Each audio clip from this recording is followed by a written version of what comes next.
সর্বপ্রথম কথা হচ্ছে আমাদের ক্রিকেটাররা রাষ্ট্র থেকে বেতন নিচ্ছে, ক্রিকেট বোর্ড তাদের পিছনে অর্থ খরচ করতেছে, এই ট্যুর সেই ট্যুর, এই দল সেই দল, নানান দল দেশে আসতেছে, তারা ট্যুর করতেছে, বিভিন্ন ধরনের কোর্স নিয়ে আসছে, হাতুড়ি সিং না হাতুড়ি সিংহ, তারপরে আরও কি কি, এত আয়োজন করার পরেও, এত অর্থ নষ্ট করার পরেও তারা ক্রিকেটটা কেন খেলতেছে না?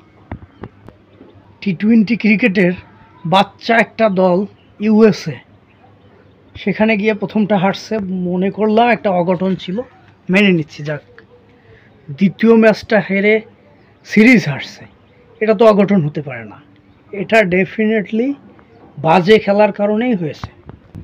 যেখানে দেশে অর্থনৈতিক সমস্যা চলতেছে, ডলারের সংকট, বিভিন্ন ধরনের প্রবলেম চলতেছে, সেখানে এদের পিছনে এত অর্থ নষ্ট করতে হবে কেন? আমি আসলে বুঝি না। এই ধরনের ক্রিকেট, এরা যে ধরনের ক্রিকেট খেলে, এটাকে আসলে ইন্টারন্যাশনাল লেভেলের ক্রিকেট বলে না। এরা একবারে লোয়ার লেভেলের ক্রিকেটটা খেলতেছে, যে ক্রিকেটটা ইন্টারন্যাশনাল লেভেলের সাথে আসলেই যায় না, এটা মানানসই না, কখনো মানায় না। লাস্ট 5 ওভারে 30 বলে 37 রান দরকার, সেই রানটা নিতে পারে নাই। এই সেম জায়গায় আপনি ওই ইউএসএরই রাখেন, ওদের লাস্ট 5 ওভারে যদি 37 রানের দরকার হইতো, ওরা অনায়াসে নিয়ে যাইতো, অন্তত 6 বল থেকে 8 বল বেশি হাতে রেখে।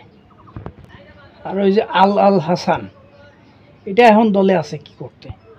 না ব্যাটে ভালো করে, না বলে ভালো করে, বয়স হয়ে গেছে, এমপি হয়েছো, তোমার আর ক্রিকেট খেলা লাগবে না, তুমি যে শোরুম উদ্বোধন করো, ব্যবসা বাণিজ্য করো, এমপি হয়েছো, ওই কাজ করো, তোমার ক্রিকেটে তোমার আর দরকার নাই।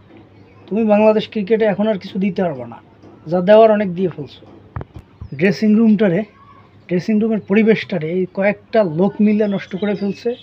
এদেশে আর ভালো ক্রিকেট এই মুহূর্তে সম্ভব না, total mind set up change করতে হবে, না হলে এরা আর ভালো ক্রিকেট খেলতে পারবে না।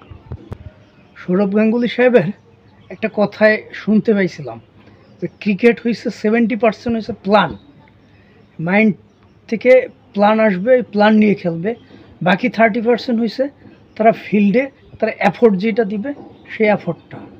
আমাদের তো কোনো প্ল্যান নাই, ব্যাট বল নিয়ে নেমে যাচ্ছে, ব্যাট করতেছে, বল খাইতেছে, পাস হয়ে যাচ্ছে, তারা চলে আসতেছে। ইউএসের কাছে এরকম নাজেহাল মানা যায়? এটা কেমন ধরনের লজ্জা!